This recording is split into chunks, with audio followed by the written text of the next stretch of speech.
Praise the lord. ఈ రోజుల్లో అనేక మంది క్రైస్తవులు ఉన్నారు. చాలామంది క్రైస్తవులు ఉన్నారు. ఎందుకు? పేరు పెట్టబడిన క్రైస్తవులు ఉన్నారు, నిజమైన క్రైస్తవులు ఉన్నారు, దేవుని చిత్తాన్ని జరిగించే క్రైస్తవులు ఉన్నారు. అయితే దేవునికి అవసరమైన వాళ్ళు ఎవరు? క్రైస్తవులందరా, లేకపోతే దేవుని చిత్తాన్ని జరిగించేవారా? నేనంటాను, దేవుని ఎవరైతే దేవుని చిత్త ప్రకారంగా, తన వాక్య ప్రకారంగా, లేకపోతే దేవుడు చెప్పినట్లుగా ఎవరైతే జీవిస్తారో వారే దేవుని చిత్తాన్ని నెరవేర్చినట్లు. ప్రతి ఒక్కరూ దేవుని చిత్తాన్ని నెరవేర్చలేరు, అంత అసాధ్యమైన పని కాదు. అయితే ఎలాంటి ప్రవర్తన కలిగి ఉండాలి? దేవుని చిత్తాన్ని నెరవేర్చాలంటే ఎలాంటి జీవితం ఉండాలి? ఎలాంటి నడవడిక ఉండాలి? ఎలాంటి మాటలు ఉండాలి? ఎలాంటి ప్రవర్తన కలిగి ఉండాలి? ఎట్లా జీవిస్తే దేవుని చిత్తం అవుతుంది తెలిసి ఉండాలి. ప్రతి క్రైస్తవుడికి దేవుని చిత్తం తెలియక జీవిస్తున్నారు కొంతమంది. ఎందుకు జీవిస్తున్నారో కూడా అర్థం కాదు. క్రైస్తవ జీవితంలో దేవుని చిత్తాన్ని తెలుసుకొని జీవించే వాళ్ళు దేవునికి అవసరం.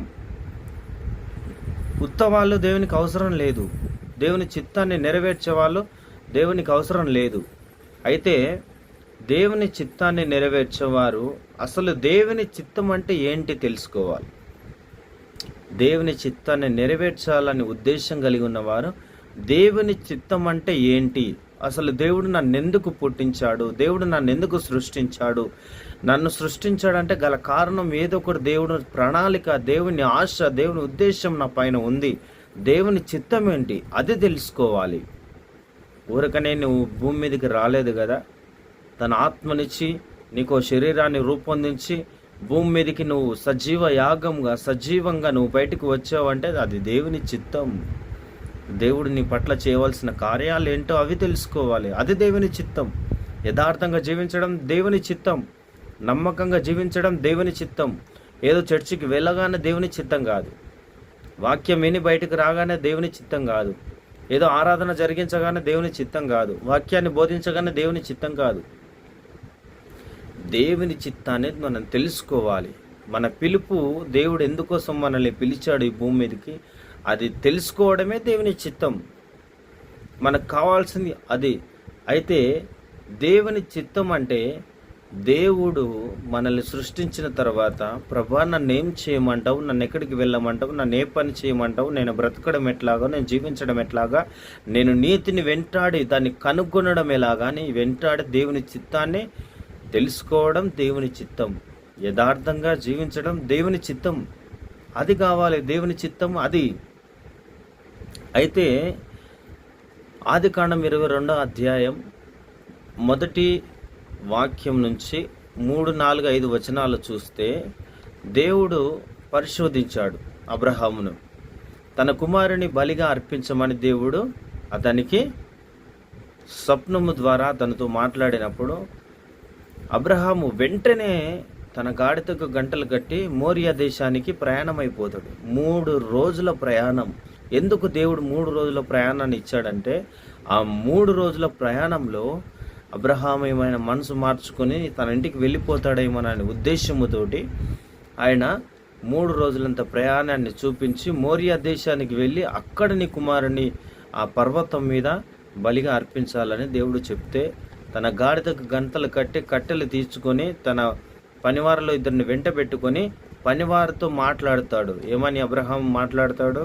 నేను నా కుమారుడు వెళ్ళి బలి అర్పించి మరలా వచ్చేదము అంటాడు. అంటే ఆ విశ్వాసము చూడండి, అది దేవుని చిత్తం. నమ్మడం దేవుని చిత్తం. చాలా జాగ్రత్తగా ఆలోచించండి. వారిద్దరితో పనివారితో మీరు ఇక్కడనే ఉండండి, నేను నా కుమారుడు పర్వతం ఎక్కి అక్కడ బలి అర్పించి మరలా తిరిగి వచ్చేదము అని అంటాడు. అంటే ఒక్కడిగా నేను వస్తాను అనట్లేదు, మేము మరలా వస్తాము అంటే మరలా కూడా నా కుమారుడుతో కలిసి నేను వస్తానని అర్థం. అంత నమ్మకంగా దేవుడు చెప్పింది చెప్పినట్టుగా చేయడం దేవుని చిత్తం. చాలామంది తనకిష్టం వచ్చినట్లుగా జీవించి, తనకిష్టం వచ్చినట్లుగా ప్రవర్తించి, ఏదో అధికారం ఉందని చెప్పేసి తనకు నచ్చినట్టుగా మాట్లాడేసి, తనకు వచ్చినట్లుగా చేసేసి అదే దేవుని చిత్తాన్నిగా మలుస్తూ ఉంటారు. కానీ చాలా తప్పు. దేవుని చిత్తం ఏమైందో మనం సూటిగా స్పష్టంగా తెలుసుకోవాలి. ఇంకొక విషయం ఏంటంటే, నీవు దేవుని నమ్మకంగా ప్రేమించడమే దేవుని చిత్తము. స్పష్టంగా నమ్మకంగా ఆయనను యథార్థమైన మనసుతో ప్రేమించడమే దేవుని చిత్తం. ఆయన ఆజ్ఞలు జరిగించడమే దేవుని చిత్తం.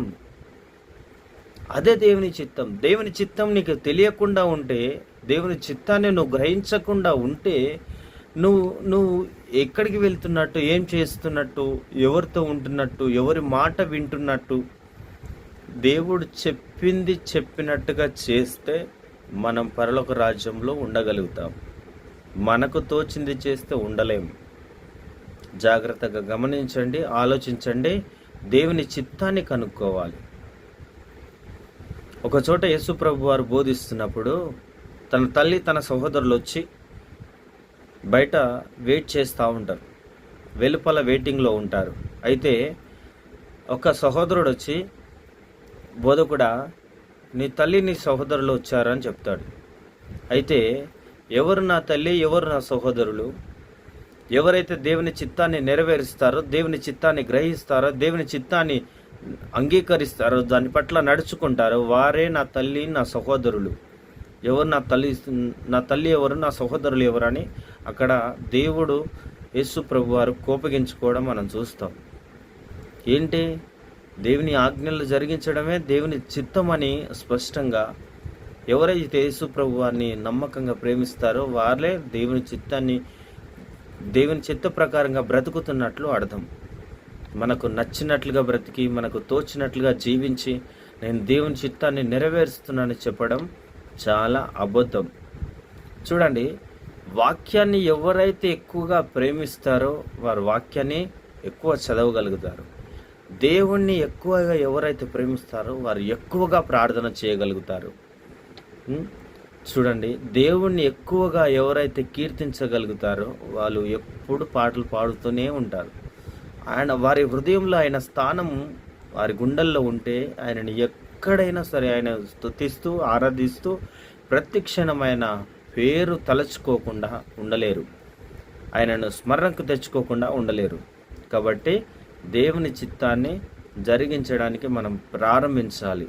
అబ్రహాము ఎంతో కష్టపడి తన స్వదేశాన్ని విడిచి, తన బంధువులను వదిలిపెట్టి, తన రక్త సంబంధికులను వదిలిపెట్టి దేవుడు చెప్పిన ప్రదేశాలకు వచ్చి కేవలం దేవుని చిత్తాన్ని నెరవేర్చడానికి అబ్రహాము బయలుదేరాడు తన దేశము నుంచి. అబ్రహాము తన దేశము నుంచి బయలుదేరిన కారణం దేవుని చిత్తాన్ని నెరవేర్చడానికి, దేవుని మాట వినడానికి, దేవుడు చెప్పింది చెప్పినట్టుగా చేయడానికి.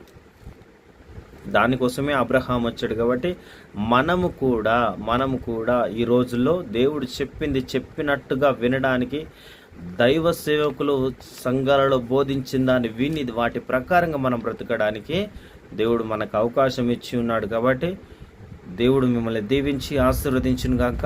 ఇంకొక విషయం ఏంటంటే, నా ఛానల్ను సపోర్ట్ చేయండి, లైక్ చేయండి, షేర్ చేయండి, సబ్స్క్రైబ్ చేసుకోండి. ఇలాంటి వీడియోస్ మీకు ఎన్నో అందిస్తాను. దేవుని చిత్తం అయితే ఇక ముందు కూడా నేను లైవ్ చేయడానికి ప్రయత్నిస్తాను. దేవుడు నాకును మీకును మనందరికీ సహాయం చేయనుగాక.